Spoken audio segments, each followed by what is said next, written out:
नमस्कार साथियों, हिंदी सचेतन चैनल में आपका बहुत स्वागत है। साथियों, हम जो सीरीज चला रहे थे हिंदी साहित्य और संवेदना का विकास, रामस्वरूप चतुर्वेदी जी द्वारा लिखित इतिहास, उसी सीरीज को आगे बढ़ाते हुए आज हम लेकर आए हैं चौथा भाग। साथियों, देखते हैं रामस्वरूप चतुर्वेदी जी की दृष्टि से हिंदी साहित्य के इतिहास में चौथे भाग में इन्होंने क्या स्पष्ट किया है। हिंदी के इस आरंभिक साहित्य में धार्मिक और ऐहिक तत्व एक दूसरे में घुले मिले हैं। सिद्धों नाथों में यह मिलावट अधिक है। आगे चलकर रासो साहित्य और विद्यापति में ऐहिकता का स्वर प्रबल हो जाता है। फिर मिलावट का एक दूसरा रूप रासों में दृष्टव्य है, जहाँ वीर और श्रृंगार एक दूसरे में मिलते हैं। आचार्य रामचंद्र शुक्ल ने आदिकाल को वीरगाथा काल नाम बहुत समझ बूझकर दिया है। उनकी दृष्टि में इस काल का केंद्रीय साहित्य रासो काव्य है, न कि सिद्धनाथों की बानियाँ। ये बानियाँ धर्म और कर्मकांड के प्रभाव में अधिक है। साहित्य का ऐहिक रूप वहाँ कम ही है। फिर भाषा की दृष्टि से हिंदी की वास्तविक शुरुआत जितने स्पष्ट रूप से रासों में दिखाई देती है, उतनी इन अपभ्रंश आधारित वाणियों में नहीं। जहाँ संस्कृत विभक्ति का अवशिष्ट रूप है, ह से बने रूपों में सरही भुयड़ी ही दिखाई देता है और स्वतंत्र परसर्ग अभी विकसित नहीं हुआ है। फिर आचार्य शुक्ल के नामकरण में वीर शब्द ही नहीं, गाथा का भी विशिष्ट अर्थ है। गाथा के साथ शौर्य और सिवेलरी के तत्व जुड़े हुए हैं, जहाँ वीर का प्रेरक भाव अनिवार्य रूप से श्रृंगार है। यूं वीरगाथा काल में वीर और श्रृंगार एक युग्म के रूप में चित्रित होते हैं। धर्म और ऐहिकता, फिर ऐहिकता में वीर और श्रृंगार का अंतर्भाव लगता है। ईश्वर की परिकल्पना में मनुष्य को सिरजा जा रहा है, महान और उदात्त, वीर और तेजस्वी।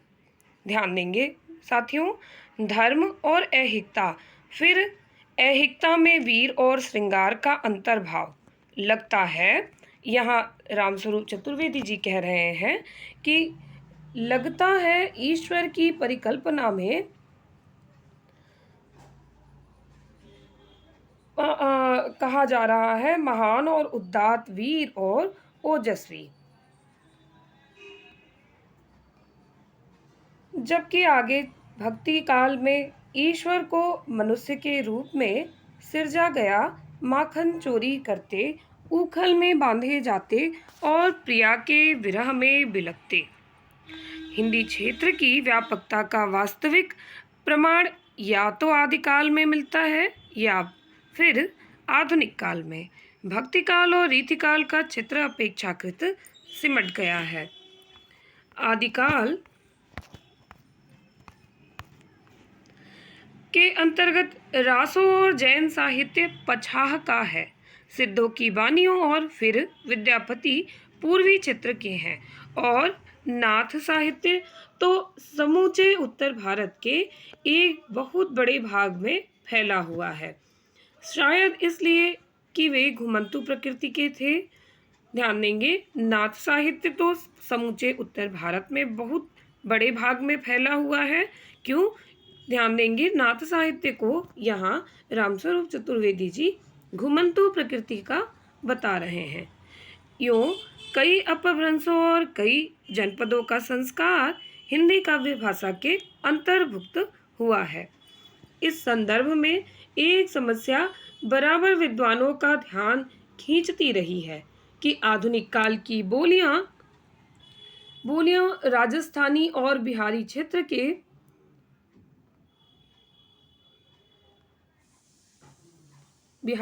में, साथ ही आदि अवधि में क्या साहित्य लिखा गया, इसका कुछ पता नहीं चलता। अपने ग्रंथ हिंदी साहित्य का आदिकाल में आचार्य हजारी प्रसाद द्विवेदी ने इस समस्या से बार बार जूझने का उपक्रम किया है। द्वितीय व्याख्यान के आरंभ में वे कहते हैं, ध्यान देंगे मित्रों, हजारी प्रसाद द्विवेदी जी कहते हैं कि हमने बताया है कि इस बात का निर्णय करना कठिन है कि अवधी और ब्रजभाषा क्षेत्र में उत्पन्न और वहीं की भाषा बोलने वाले लोगों ने किस प्रकार के साहित्य की रचना की थी, जिसका परिवर्तित विकास अवधी और ब्रजभाषा के साहित्यिक ग्रंथ हैं। क्योंकि 10वीं से 14वीं शताब्दी के भीतर इन क्षेत्रों में कोई रचना हुई भी हो तो उसका प्रामाणिक रूप हमें प्राप्त नहीं। तो ध्यान देंगे हजारी प्रसाद द्विवेदी जी के इस कथन को, जिन्होंने इस आदिकाल की इस समस्या के संदर्भ में अपनी रचना हिंदी साहित्य का आदिकाल में कहा है। कहते हैं कि हमने बताया है कि इस बात का निर्णय करना कठिन है कि अवधी और ब्रजभाषा के क्षेत्र में उत्पन्न और वहीं की भाषा बोलने वाले लोगों ने किस प्रकार के साहित्य की रचना की थी, जिसका परिवर्तित विकास अवधी और ब्रजभाषा के साहित्यिक ग्रंथ है। क्योंकि 10वीं से 14वीं शताब्दी के भीतर इन क्षेत्रों में कोई रचना हुई भी हो तो उसका प्रामाणिक रूप हमें प्राप्त नहीं। यह एक रोचक तथ्य है कि बहुत कुछ इसकी समानांतर स्थिति आधुनिक काल के आरंभिक चरणों में मिलती है। इस काल में काव्य भाषा एक बार फिर खड़ी बोली के आधार पर विकसित हुई है, पर इस समय के अधिकांश लेखक गैर खड़ी बोली क्षेत्रों के हैं। संख्या में सबसे अधिक बड़े लेखक भोजपुरी क्षेत्र के मिलेंगे। भारतेंदु, हरिऔध प्रसाद, प्रेमचंद्र, रामचंद्र शुक्ल, हजारी प्रसाद द्विवेदी, दिनकर, रेणु अर्थात फणीश्वर नाथ रेणु, ये सब पूरब के शाकीन हैं। ध्यान देंगे, रामस्वरूप चतुर्वेदी जी इन भोजपुरी क्षेत्र के लेखकों को कहते हैं कि ये पूरब के शाकीन हैं। इसे ध्यान पूर्वक कहीं नोट डाउन कर लेंगे। आगे कहते हैं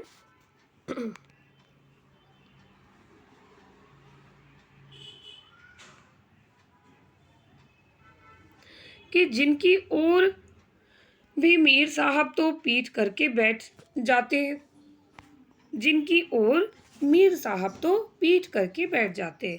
मैथिली शरण गुप्त वृंदावन लाल वर्मा बुंदेली क्षेत्र के हैं, और साथ ही सुमित्रानंदन पंत कुमायूनी के और महावीर प्रसाद द्विवेदी, निराला भगवती चरण वर्मा तथा बच्चन अवधी क्षेत्र के।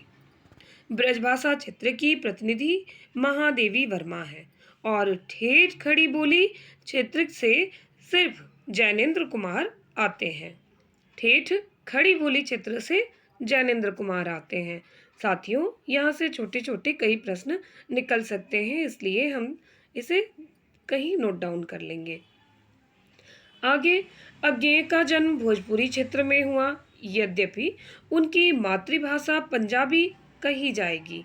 आदिकाल और आधुनिक काल के बीच भाषिक परिस्थितियों का यह साम्य एक विलक्षण संयोग है। यदि कई सौ वर्षों बाद कोई इस काल में हिंदी साहित्य इतिहास लिखने बैठे तो साहित्य उसे भी हजारी प्रसाद द्विवेदी की तरह इस समस्या से टकराना होगा कि आखिर खड़ी बोली पर आधारित काव्य भाषा के परिदृश्य में से खड़ी बोली के अपने घर से ही सारे लेखक कहाँ चले गए। इस चकराने वाली स्थिति की तब तक चलती व्याख्या यही हो सकती है कि पार्श्ववर्ती क्षेत्र जब केंद्र की ओर उन्मुख रहते हैं तो केंद्र में अपनी सक्रियता कम हो जाती है। भाषिक संदर्भ में इसे यूँ कहा जा सकता है कि समूचा हिंदी क्षेत्र आधुनिक आर्य भाषा काल के आरंभ से है ही शायद बहुत कुछ अपने विस्तार के कारण द्विभाषा भाषी या कि एक बोली तथा एक भाषा भाषी रहा है। अपने पारिवारिक सीमित संदर्भ में वह अपनी क्षेत्रीय बोली का प्रयोग करता है और पूरे हिंदी क्षेत्र में संप्रेषण के लिए वह उस काल की मध्य देशीय शिष्ट भाषा व्यवहृत करता है।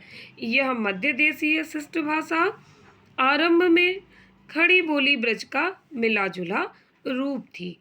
फिर मध्यकाल में ब्रजभाषा का प्राधान्य हो गया, साथ में अवधि की व्यवहृत हुई और आधुनिक काल में यह शिष्ट काव्य भाषा फिर खड़ी बोली के आधार पर विकसित हुई।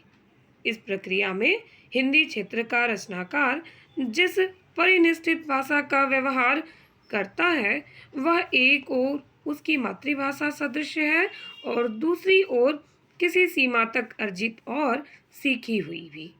तब एक काल में सक्रिय रचनाकारों में स्वभावतः उस कोटि के लेखक संख्या में अधिक होंगे जो विविध बोली क्षेत्रों से संबंधित हैं, पर काव्य भाषा के रूप में एक मानक भाषा में लिखते हैं। इससे एक और हिंदी के स्वरूप में वैविध्य की समृद्धि है तो दूसरी ओर व्याकरणिक अस्थिरता की समस्या भी वहाँ सबसे अधिक है। हिंदी का यह बहुरूपी स्वरूप आधुनिक आर्य भाषाओं के संदर्भ में अतुलनीय है। बंगला की बोली और बंगला भाषा अथवा मराठी की बोली और मराठी भाषा के बीच उस कोटि का अंतर नहीं है जैसा ब्रजभाषा और मानक खड़ी बोली हिंदी या कि भोजपुरी और मानक खड़ी बोली हिंदी के बीच है।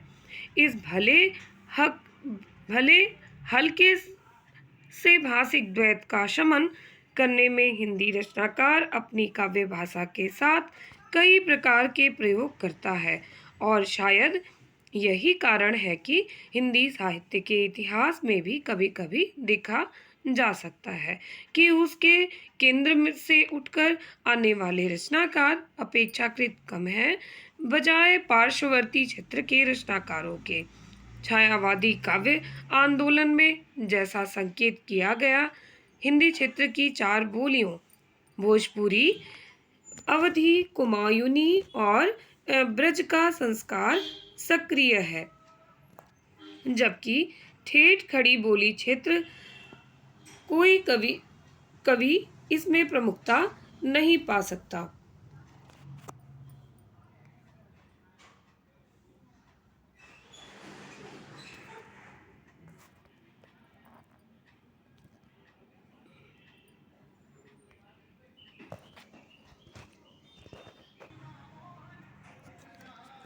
वैसे ही हिंदी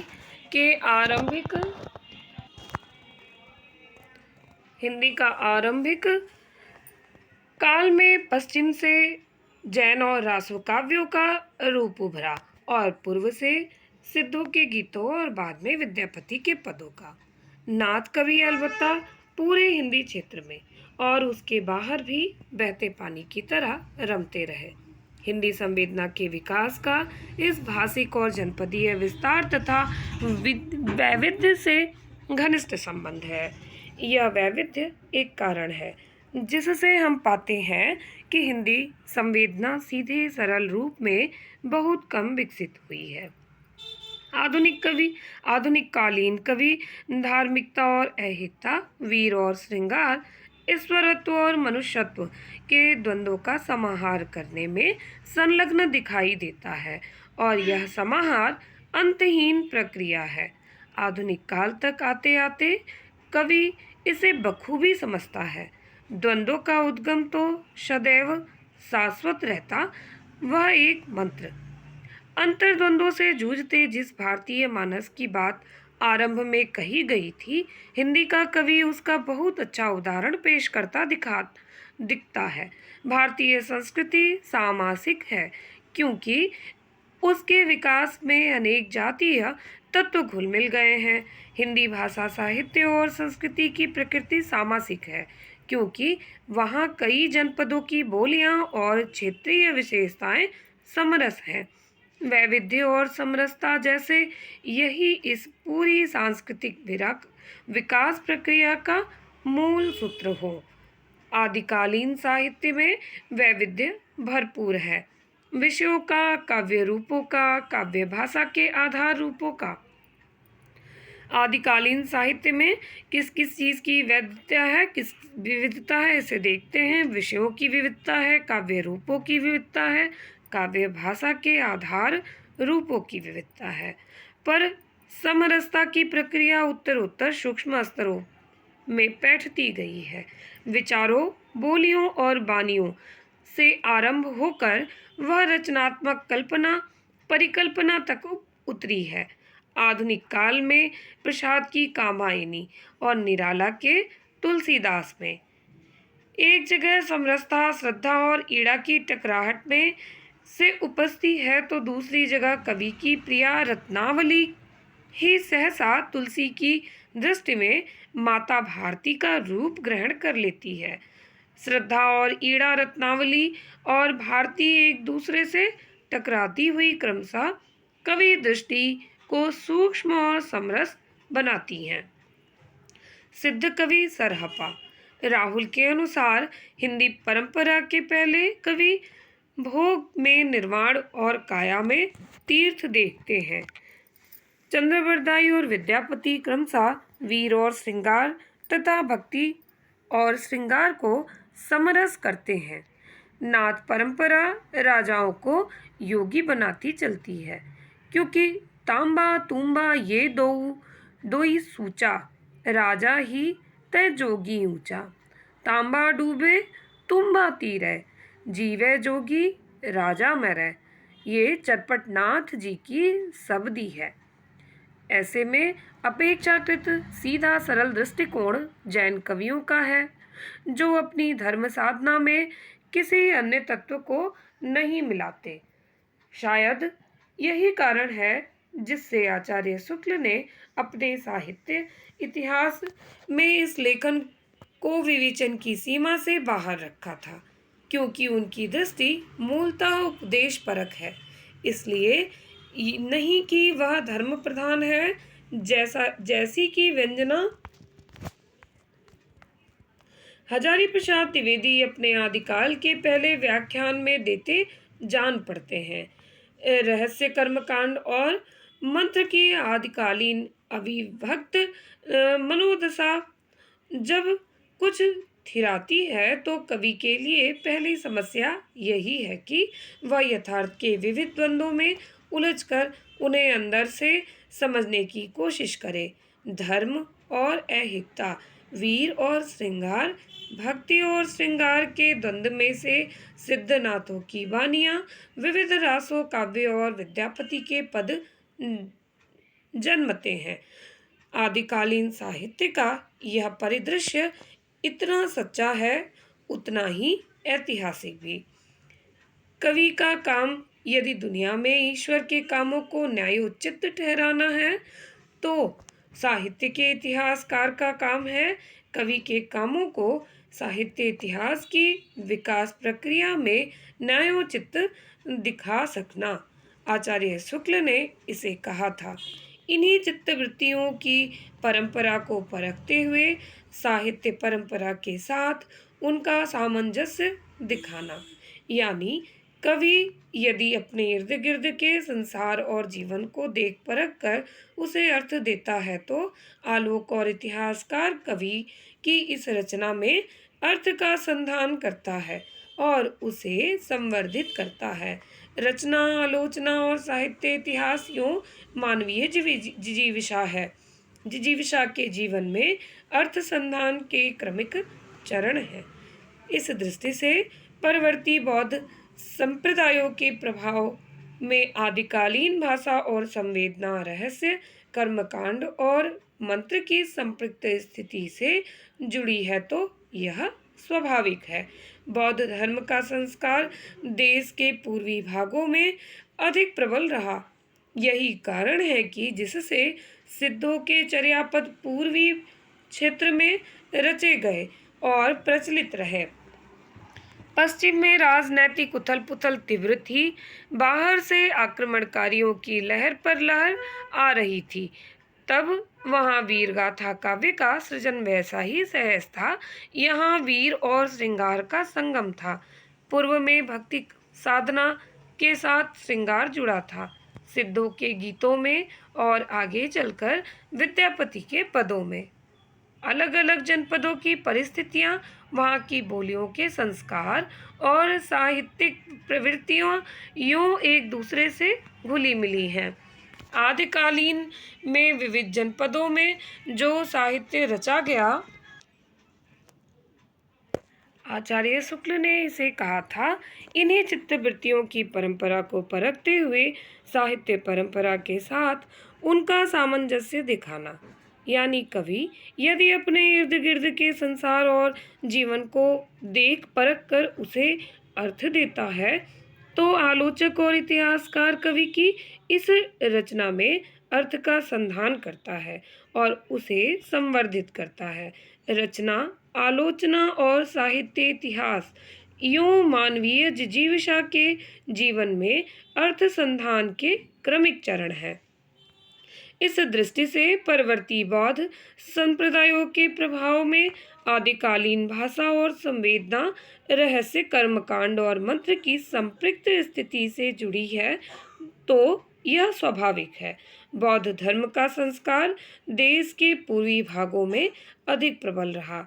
यही कारण है जिससे सिद्धों के चर्यापद पूर्वी क्षेत्र में प्रचलित रचे गए और प्रचलित रहे। पश्चिम में राजनैतिक उथल पुथल तीव्र थी। बाहर से आक्रमणकारियों की लहर पर लहर आ रही थी। तब वहाँ वीरगाथा काव्य का सृजन वैसा ही सहज था। यहाँ वीर और श्रृंगार का संगम था। पूर्व में भक्ति साधना के साथ श्रृंगार जुड़ा था, सिद्धों के गीतों में और आगे चलकर विद्यापति के पदों में। अलग अलग जनपदों की परिस्थितियाँ, वहाँ की बोलियों के संस्कार और साहित्यिक प्रवृत्तियाँ यूँ एक दूसरे में घुली मिली हैं। आदिकाल में विविध पदों में जो साहित्य रचा गया, संचार साधनों की यह विकसित परिस्थितियों के कारण उसका परस्पर बहुत संपर्क रहा होगा, ऐसा समझ में नहीं आता। इसलिए वहाँ उस तरह की एकात्मता नहीं दिखती जैसी परवर्ती भक्ति और रीतिकाल में द्रष्टव्य है। नाथों की वानियाँ अवश्य पूरे उत्तर भारत में फैल गईं, जिनका उत्तराधिकार आगे संत कवियों को मिला। आदिकाल कहने से किसी साहित्यिक विशेषता का बोध नहीं होता, जबकि वीरगाथा काल अभिधान से एक निश्चित प्रवृत्ति प्रकट होती है। आदिकाल नामकरण हजारी प्रसाद द्विवेदी को प्रिय है। वीरगाथा काल नाम आचार्य शुक्ल ने प्रस्तावित किया। इस नामकरण के पीछे दो पुष्ट तर्क साफ देखे जा सकते हैं। एक तो यह कि आदिकाल की अन्य काव्य धाराओं जैसे सिद्धनाथ या जैन का संबंध प्रत्यक्ष रूप से किसी न किसी धर्म साधना से रहा है, जबकि वीरगाथा परक रासो काव्य चाहे वीरत्व मूलक हो या श्रृंगार मूलक, या जैसा कि अधिकांशतः दोनों का मिश्रण है, अपनी प्रकृति में पूरी तरह ऐहिक हैं। दूसरे, यह भी द्रष्टव्य है कि वीरगाथात्मक काव्यों की लीला भूमि या रचना भूमि ठीक ठीक मध्य देश का केंद्र न भी हो, पर वहाँ की घटनाओं का सीधा संबंध दिल्ली और आगरा से रहा है। हजारी प्रसाद द्विवेदी की यह जिज्ञासा कि आदिकाल के अंतर्गत ठेठ मध्य देश में कैसे साहित्य की रचना हो रही थी, अभी इसका कोई संतोषजनक समाधान भले न हो सके, पर इस क्षेत्र के जीवन क्रम को प्रभावित करने वाली घटनाओं का चित्रण इस काल के अंतर्गत रासो काव्यों में ही होता है। आगे बताते हैं कि आधुनिक आर्य भाषा के रूप में हिंदी काव्य भाषा का विकास कब से माना जाए। इसके लिए प्रधान कसौटी हमने परसर्गों के उदय की प्रस्तावित की है। इस आधार पर पूर्व में सिद्धों और पश्चिम में जैन कवियों की रचनाएं अधिकांशतः अपभ्रंश की स्थिति ही सूचित करती है। परसर्गों का रूप नाथों की वाणियों में दिखाई देने लगता है। पिंड तय ब्रह्मांड मनवा ने कहाँ सू नगरी में कली में हम कौं। इन वाणियों का समय हजारी प्रसाद द्विवेदी ने 1000 ईस्वी के आसपास स्थिर किया है। 1400 के लगभग पूर्वी क्षेत्र में विद्यापति का रचना काल माना गया है। यहाँ भी कवि की सामासिक शैली के बावजूद परसर्ग मिलते हैं। ता ते ता के कपट के व्यवहार आन का से चान के सो पलह। रासो काव्य जिसे रामचंद्र शुक्ल आदिकाल के केंद्र में रखते हैं अधिकतर पश्चिम में रचा गया है। इनमें से दो प्रधान काव्यों पृथ्वीराज रासऊ और विसलदेव रासो का रचना काल 1350 के आसपास है। इनमें परसर्गों का रूप बराबर देखा जा सकता है, पर अनेक स्थल ऐसे हैं जहां विभक्तियां समाप्त हो चुकी हैं, किंतु परसर्ग अभी उभरे नहीं हैं। यह भाषा की वह संधि है। ऐसी स्थिति में बहुत बार परसर्गों के अभाव में व्याख्याकार संपादक को अर्थ निकालने में कठिनाई का सामना करना पड़ता है। तब वह अर्थ की दोहरी संभावना का उल्लेख कर देता है। सामान्यतः संदर्भ के अनुसार अर्थ स्पष्ट हो जाता है। परसर्गों के बिना भाषा कैसी चलती है, इसका एक रोचक और भावपूर्ण प्रसंग जयचंद्र के द्वारा आयोजित नृत्य संगीत समारोह के चित्रण में मिलता है। जमनि कपट उच्च महिल मुख जनु शरद अंबर शशिकोर। पृथ्वीराज रासऊ के व्याख्याकार माता प्रसाद गुप्त ने अर्थ दिया है। यवनिकाओं के कपड़ों में महिलाओं के उत्तर मुख मानो शरद के अभ्र में शशि की कोरें हों। यहाँ स्पष्ट ही कपट और अम्ब के बाद अधिकरण और शशि के बाद संबंध के परसर्ग अनुपस्थित हैं। विसलदेव रासों में परसर्ग रूप है गौरी का नंदन फंदा पाट का बरस 12 की काणी जमाई नु तिणसू हिमालयी माही गीलों पर दल को। पृथ्वीराज रासऊ से कुछ उदाहरण इस प्रकार हैं। कदली का पान भुअक दंड ते सरोह साधई तिनके प्रसंगा रिपुकऊ सवद रवि के रथ अंग सऊ चंदनु लावई बाह शाम सुरसांग की मनमयी भई जियन पर रूठऊं। इस प्रसंग में माता प्रसाद गुप्त ने अपने संस्करण की भूमिका में पृथ्वीराज रासो की भाषा के संबंध में नामवर सिंह का मंतव्य इस प्रकार प्रस्तुत किया है। परसर्गों की दृष्टि से रासो अपभ्रंश तथा अवहट्ट दोनों की अपेक्षा समृद्ध है। कर्तृकरण परसर्ग न अथवा ने को छोड़कर प्रायः से सभी परसर्ग किसी न किसी रूप में यहाँ मिलते हैं। इस प्रकार यहाँ आधुनिक भारतीय आर्य भाषा के रूप में हिंदी के विकास की भाषिक प्रक्रिया पूरी तरह से निष्पन्न हो जाती है। संस्कृत की तुलना में हिंदी एक सरल विश्लिष्ट भाषा के रूप में हमारे सामने आती है। आदिकाल की विचारणीय सामग्री के रूप में एक महत्वपूर्ण तत्व है अमीर खुसरो के हिंदी कृतित्व का।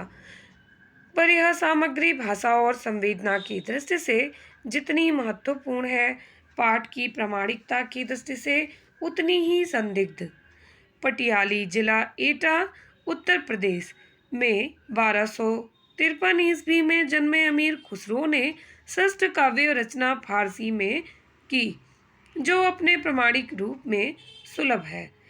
तब नवोदित हिंदवी में लोक शैली की रचना है, इसलिए उसका कोई व्यवस्थित और स्थिर रूप प्राप्त नहीं होता।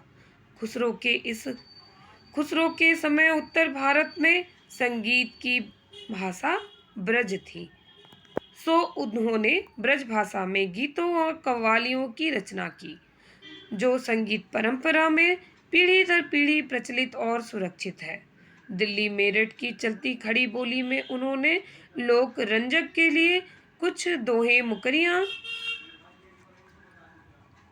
और पहेलियां कहीं, जो मौखिक रूप में लोक रुचि के अनुसार बदलती घटती बढ़ती चली आई है।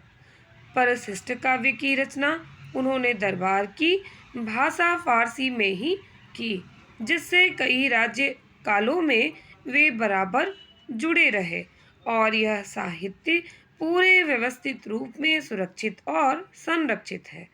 यूं खड़ी बोली क्षेत्र में उस समय क्या घटित हो रहा था, इस जिज्ञासा का एक संक्षिप्त उत्तर खुसरो के इस बहुरूपी कृतित्व से मिल जाता है। खुसरो के कृतित्व से एक महत्वपूर्ण तथ्य उजागर होता है कि हिंदी का चरित्र एकदम आरंभ से ही असांप्रदायिक रहा है। वह सामासिक संस्कृति की सच्ची रचना है। हिंदू मुसलमानों का जहाँ सीधा द्वंद्व हिंदी कवि ने चित्रित किया है, वहाँ भी वह वीरों का युद्ध है। किसी एक पक्ष के प्रति घृणा या द्वेष उत्पन्न करने का प्रसंग नहीं, चाहे वह चंद्रबरदाई कृत पृथ्वीराज रासों हो या कि मलिक मोहम्मद जायसी द्वारा रचित पद्मावत। खुसरो के यहाँ तो साहित्य और संगीत की जरूरतें एक दूसरे में घुल मिल गई हैं। अरस्तु ने संगीत को समाज के लिए उपादेय माना है, क्योंकि वह धार्मिक उत्तेजनाओं को शमित करता है, और कविता को वह वांछनीय मानता है, क्योंकि उसकी दृष्टि में कविता वासनाओं को परिष्कृत करती है। खुसरो ने दोनों को मिला दिया है, साहित्य और संगीत को, और इसलिए हिंदू और तुर्क को यह दृष्टि हिंदी की सिद्धनाथों से आरंभ अद्वैती रहस्य परंपरा से सीधे जुड़ती हुई है। रासो या रासहु काव्य मूलतः रस कथाएं हैं, वीर या किसी अन्य एक रस से अनिवार्यता संबद्ध नहीं। पृथ्वीराज रासहु के समापन में चंद कहता है, रासहु असंभु नवरस सरस छंदु चंदु किय अमिय सम श्रृंगार वीर करुणा विभज भय अद्भुतः संत सम। रासहु की इन एकदम अंतिम पंक्तियों में कवि ने अपने कृतित्व को केवल नवरस कहकर संतोष नहीं कर लिया, वरन सभी प्रमुख रसों का अलग अलग नाम लेकर उल्लेख किया है। यह वस्तुतः रासहु की व्याख्या है। रासो या रासहु शब्द का तरह तरह से अर्थ करते समय यह चंद द्वारा संकेतित अर्थ ही सहज सामने आता है। वीर गाथा नामकरण के गाथा शब्द में रासहु के इस रसकथा पक्ष का संवेदनात्मक स्तर पर सीधा संबंध जुड़ता है। उस समय प्रचलित कोरे चरित्र काव्यों अथवा ऐतिहासिक वृत्तों से ऐसी रचनाओं का अलगाव दिखाने के लिए उन्हें रासो अथवा रासहु कहा गया होगा। पृथ्वीराज रासहु हिंदी की अपनी महाकाव्य परंपरा की बड़ी उपयुक्त प्रस्तावना है। मनुष्य जीवन के संपूर्ण और समग्र चित्रण को हिंदी ने जैसे अपने रचना विधान में प्राथमिकता दी है, इसका स्पष्ट उल्लेख जैसा संकेत किया गया काव्य के अंत में एक रचनात्मक तोष की भावना के साथ उसने किया है। राहुल सांकृत्यायन ने हिंदी काव्य धारा की भूमिका में 8वीं सदी के स्वयंभू को हिंदी का सबसे बड़ा कवि माना है। हमारे इसी युग में नई हिंदी कविता के पांचों युगों कौन कौन से? सिद्ध सामंत युग, सूफी युग, भक्त युग, दरबारी युग, नवजागरण युग के जितने कवियों को हमने यहाँ संग्रहित किया है, उनमें यह निसंकोच कहा जा सकता है कि स्वयंभू सबसे बड़ा कवि था। राहुल की इस प्रशंसा को हजारी प्रसाद द्विवेदी ने अपने हिंदी साहित्य का आदिकाल में कुछ संदिग्ध भाव की मुद्रा से उद्धृत किया है। यहाँ प्रश्न यह नहीं है कि स्वयंभू इतना बड़ा कवि या महाकाव्यकार था या नहीं। प्रश्न यह है कि उसे हिंदी का रचनाकार माना जाए या अपभ्रंश का। पर सर्गों के उदय की जो एक छोटी कसौटी हमने हिंदी की पहचान के लिए रखी है, उस पर स्वयंभू की काव्य भाषा अपभ्रंश ठहरती है, हिंदी नहीं। हिंदी का चरित्र पहली बार ही बड़े मोहक रूप में भाषा और संवेदना के दोनों स्तरों पर पृथ्वीराज रासौ में निखर कर आया है। काव्य प्रक्रिया यहाँ पूरी तरह निष्पन्न हुई।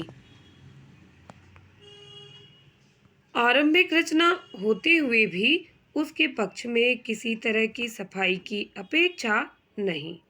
पृथ्वीराज रासौ का विधान ऐसा है कि ठीक व्यास और वाल्मीकि की तरह चंद विरतियां अपने प्रबंध का रचयिता भी है और उसका एक चरित्र भी। एलियट ने आधुनिक काल में भोक्ता और रचयिता के अलगाव को एक शर्त माना है रचना की श्रेष्ठता के लिए। पर भारतीय परंपरा के ये तीनों महाकवि सजग रूप से अपने को भोक्ता और रचयिता की संपृक्त भूमिका में रखते हैं। यहाँ यह भी भारतीय मानस के उस द्वैत और अद्वैत की क्रिया प्रतिक्रिया का अत्यंत सूक्ष्म उदाहरण नहीं है, जिसकी ओर इस अध्ययन के एकदम आरंभ में संकेत किया गया है। यहाँ तथ्य के स्तर पर यह जानना महत्वपूर्ण नहीं कि व्यास, वाल्मीकि और चंद अपने द्वारा वर्णित घटनाक्रम के समकालीन थे या नहीं, या कि वे सचमुच में कौन थे। महत्वपूर्ण यह है कि रचना विधान में वे कवि और कथा चरित्र की संपृक्त भूमिका में उतने हैं और आमने सामने के समानांतर दर्पण की तरह अर्थ की अंतहीन छवियां उपजाते हैं। भोक्ता और रचयिता के अंतर्भाव में वे दृष्टा हो जाते हैं। बहुत कुछ इसी रूप में महाकाव्य की निष्पत्ति होती है, सुखांत और दुखांत की विलक्षण संधि रेखा पर। नेत्रविहीन पृथ्वीराज के शब्द भेदी बाण से गौरी की मृत्यु होती है और साथ ही पृथ्वीराज के जीवन का भी अंत हो जाता है। दुख और सुख के इस द्वंद्व को जो लेखक जितने बड़े पैमाने पर उठाता है, वह जीवन को उतनी ही समग्रता में अंकित कर पाता है।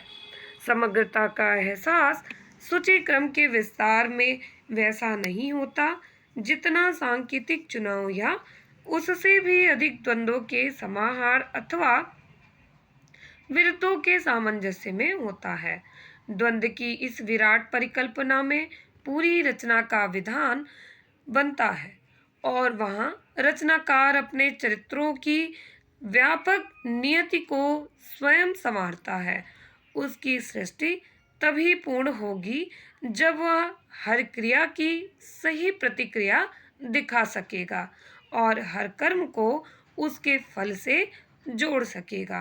पुराने बड़े काव्य रूपों महाकाव्य और नाट्य का विधान पूर्व और पश्चिम दोनों ही परंपराओं में इसी आधार पर विकसित होता है। स्थापत्य में मेहराब जैसे दो कमजोर टुकड़ों के एक दूसरे को सहारने से बनती है। बड़ी और भव्य रचना में भी कवि दो टुकड़ों को आप उन्हें क्रिया प्रतिक्रिया कहे, कर्म और फल कहे, इसी प्रकार साधता है। पृथ्वीराज रासौ में इस विधान को कई जगह अपनाया गया है। काव्य के एकदम आरंभ में कयमास वध का अपेक्षाकृत विस्तृत प्रसंग आता है। कथा के स्तर पर जिसकी उपयुक्तता तब कुछ बहुत समझ में नहीं आती, इस अंश की प्रासंगिकता खुलती है। काव्य के एकदम अंत में कयमास मंत्री के कामांध हो जाने के कारण पृथ्वीराज ने उसका वध किया था, पर स्वयं पृथ्वीराज इस दोष से मुक्त ना रह पाया। वह रानी संयोगिता के प्रेम में जैसे अंधा हो गया, भला बुरा कुछ न देख सका। रचना के अंतिम चरण पर गोरी की कैद में पूरी सभा के सामने नेत्रविहीन पृथ्वीराज बैठा हुआ है।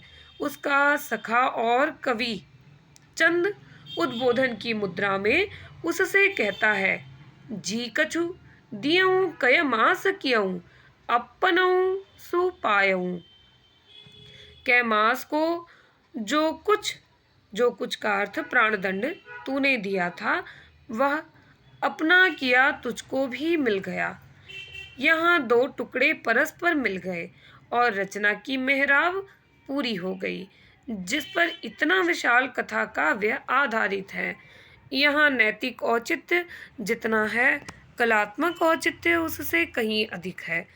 फिर नैतिक औचित्य का एक और संतुलित कवि बनाता है और देने और पाने के बीच पिछले प्रसंग के अनुक्रम में ही चंद की मार्मिक उक्ति है, दीन मान दिन पाइयां। चंद कहते हैं, दीन मान दिन पाइयां, दिए हुए के बराबर ही दिन में मिलता है। कई शताब्दी बाद के अंग्रेजी कवि की पंक्ति याद आती है, O lady we receive but what we give. भद्रे, हम महज उतना ही पाते हैं जितना देते हैं। लगता है कि कवि सीधे नियति को संबोधित कर रहा हो और काव्य की नियति की रचना कवि स्वयं करता है। रासो या रासो नाम से प्रचलित रचनाओं के बारे में एक भ्रम रहा है कि वे प्रधानतः वीर रस के काव्य हैं। जैसा संकेत किया गया, वैसा इतिहास या ऐतिहासिकता की पटभूमि पर शौर्य और श्रृंगार की मिली-जुली गाथाएं हैं। इसी अर्थ में रासो मूलतः रस कथा है। विसलदेव रासो इस दृष्टि से उतना ही रासो काव्य है जितना कि पृथ्वीराज रासो। पुरुष का कर्म क्षेत्र में असंयम जीवन में कैसी विषमताएं उत्पन्न करता है, इसका चित्रण पृथ्वीराज रासो का उपजीव्य है। पृथ्वीराज की वीरता चमत्कृत करती है तो विलासिता उतनी ही संकुचित करती है। विसलदेव रासो में नारी के वाणी संबंधी असंयम का चित्रण है। नाल कवि कहता है, दव का दाधा हो कुपल ले, जीभ का दाधा न पाल हवई। दावाग्नि का जला वृक्ष नवीन पत्ते लेता है, किंतु जीवा का जला मनुष्य नहीं पल्लवित होता। गर्वोन्मत्त राजा अपनी रानियों या बेटियों से पूछना कि उसके समान ऐश्वर्य किसी और के पास भी है और अनुकूल उत्तर न मिलने पर उसका प्रतिकार, यह एक लोक अभिप्राय है जो कुछ उल्टे रूप में यहाँ आता है।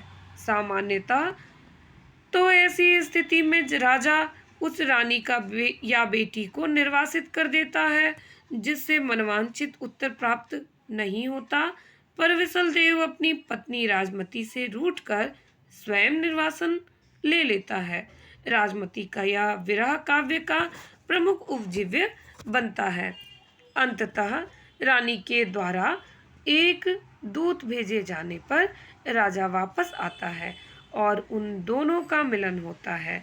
आदिकाल के धार्मिक साहित्य, सिद्धों, नाथों और जैन कवियों की रचनाओं में जैसे रहस्य भावना, कर्मकांड और मंत्र के तत्व समाहित हुए हैं, रासो काव्य की ऐहिक श्रेणी में कुछ उसी तरह शिष्ट और लोक साहित्य के तत्व घुल मिल गए हैं। यह पूरा परिदृश्य किसी भाषा में साहित्य की आरंभिक स्थिति का पक्का साक्ष्य प्रस्तुत करता है। लोक और शिष्ट साहित्य का संक्रमण इस अवस्था में बड़े सहज भाव से होता है। विकास के अगले चरण में सजग भाव से इन तत्वों की मिलावट होती है, जैसी कि मलिक मोहम्मद जायसी ने अपने काव्य पद्मावत में की है। आदिकालीन संक्रमण में रचना और प्रसार दोनों की मौखिक परंपरा विशेष रूप से पाठ और गेय शैली में और सर्गविहीन वैलिड या कथा गीत का प्रबंध विशेष रूप से सहायक होते हैं। पृथ्वीराज रासहु में पाठ और विसलदेव रास में गेय शैली का प्रयोग हुआ है। विसलदेव रास के आरंभ में राग केदार का नैतिक निर्देश कर दिया गया है, जो रचना की कोमल करुण और श्रृंगारिक प्रकृति के अनुरूप है। इस पाठ और गायन में स्वभावतः पाठ या गायन करने वाला कुछ मुद्राओं या चेष्टाओं का सहारा लेगा, जैसा आज भी हम जगनिक के विकसनशील काव्य आल्हखंड के पाठ में देख सकते हैं। यो कुल मिलाकर ये रासो रचनाएं अभिनय तो नहीं पर प्रदर्शनी कला परफॉर्मिंग आर्ट की श्रेणी में आ जाती है, जिनकी जड़ें लोक परंपरा में हैं, पर जो धीरे धीरे शिष्ट काव्य के रूप में उग रही हैं। श्रृंगार के साथ वीर का मिश्रण यदि पश्चिम के काव्य कथा काव्यों में है, तो श्रृंगार के साथ भक्ति का मिश्रण है पूर्व के विद्यापति के पदों में। हजारी प्रसाद द्विवेदी का हिंदी साहित्य की भूमिका में किया गया सूक्ष्म पर्यवेक्षण यहाँ स्मरण हो आता है। समग्र भारतीय साहित्य में हिंदी की एकमात्र ऐसी भाषा है जिसमें पश्चिमी आर्यों की रूढ़िप्रियता कर्मनिष्ठा के साथ ही साथ पूर्वी आर्यों की भाव प्रवणता विद्रोही वृत्ति और प्रेम निष्ठा का मणिकांचन योग हुआ है। तो यह जो कथन था हजारी प्रसाद द्विवेदी जी ने अपनी रचना हिंदी साहित्य की भूमिका में उद्धृत किया है। इसे हम कहीं नोट डाउन कर लेंगे।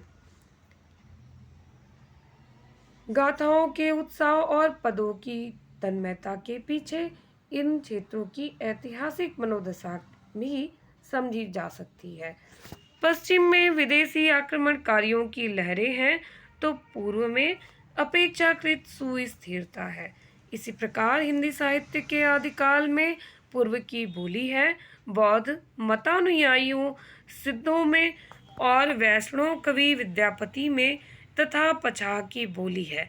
जैन कवियों शैव मत के यांत्रिक स्वरूप को लिए हुए नाथों और ब्राह्मण परंपरा मानने वाले गणेश और शारदा को मानने वाले रासों काव्यों के रचनाकारों में बीच में दिल्ली मेरठ की खड़ी बोली का प्रयोग अमीर खुसरो कर रहे हैं, जिन्होंने दो विपरीत प्रकार के धर्मों हिंदू और इस्लाम के समन्वय का विराट प्रयत्न किया।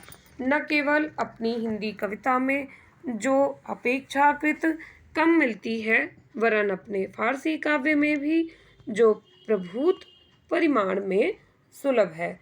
यों ब्राह्मण जैन बौद्ध धर्म मतों और वैष्णव शैव तांत्रिक संप्रदायों का एक विचित्र सम्मिलन इस काल की भावभूमि में होता दिखाई देता है। फिर आक्रमणकारियों के साथ नवागत इस्लाम के प्रभाव को भी समेटने की चिंता है, जिसकी कुछ और तरह की प्रतिक्रियाएं आगे चलकर भक्ति काल में होती हैं। इस क्षेत्रीय भाषिक संवेदनात्मक वैविध्य को समरसता मिलती है हिंदी साहित्य में। आदिकालीन कवि मनुष्य को ईश्वर रूप में चित्रित करना चाहता है, इसकी चर्चा पहले हो चुकी है। हजारी प्रसाद द्विवेदी ने हिंदी साहित्य का आदिकाल में लिखा है। ऐसा लगता है कि रासोकार ने पृथ्वीराज को भगवत स्वरूप बताकर कहानी में थोड़ा धार्मिकता का रंग देना चाहा था। कीर्तिलता के कवि ने भी पाठक को कुछ पुण्य लाभ का प्रलोभन दिया था। पुरुष कहानी हो कहो जसु पथावे पुन्नु। पदावली में तो ऐसा जान पड़ता है कि विद्यापति प्रेमी प्रेमिकाओं मात्र को कृष्ण राधा के रूप में परिकल्पित करते हैं। जहाँ सच्चा प्रेम है वहाँ राधा और कृष्ण की आश्रय आलम्बन है, ऐसा उनका मानना लगता है। और राधा माधव का यह रूप अपने में आराध्य है। इस प्रवृत्ति के कारण ही विद्यापति अपनी गहरी भक्ति भावना के बावजूद काव्य की ऐहिक परंपरा के अधिक निकट आते हैं। कई बार विद्यापति की भक्ति को एक पाखंड के रूप में देखा गया है। रामचंद्र शुक्ल ने अपने इतिहास के आदिकाल विषयक प्रकरण में तीखे व्यंग के साथ लिखा है। आध्यात्मिक रंग के चश्मे आजकल बहुत सस्ते हो गए हैं। उन्हें चढ़ाकर जैसे कुछ लोगों ने गीत गोविंद के पदों को आध्यात्मिक संकेत बताया है, वैसे ही विद्यापति के इन पदों को भी। आचार्य शुक्ल यहाँ इस अनुभव तक नहीं पहुँचते कि विद्यापति के ये पद अपनी श्रृंगार भावना के साथ सच्चे रूप में ऐहिक है और उनकी तन्मयता की गहरी अनुभूति ही उन्हें आध्यात्मिक स्तर पर रूपांतरित कर देती है। इसके लिए पाठक या आलोचक को आध्यात्मिक रंग के चश्मे की जरूरत नहीं रहती। विद्यापति में वैष्णव की मर्यादा और शैव का तादात्म्य भाव दोनों एक साथ मिलते हैं। काम भाव और शरीर का सौंदर्य उनके यहाँ उत्सव रूप में है। इसलिए चीर परिचित होते हुए भी वे चीर नवीन हैं। यही कारण है जिससे मिलते जुलते शारीरिक अनुभवों की अलग अलग पदों में आवृत्ति होने पर भी अपने तन्मयता भाव से वे सभी विशिष्ट हो उठते हैं। सिद्धनाथों और जैन कवियों, रासों रचनाकारों, अमीर खुसरो और विद्यापति के कृतित्व में आदिकाल हिंदी क्षेत्र के रचनात्मक वैविध्य की यूं सच्ची प्रस्तावना प्रस्तुत करता है। साथियों, यही हमारा भाग 4 संपन्न हुआ। भाग 5 के साथ हम जल्दी ही मिलेंगे। आप सभी का बहुत बहुत धन्यवाद।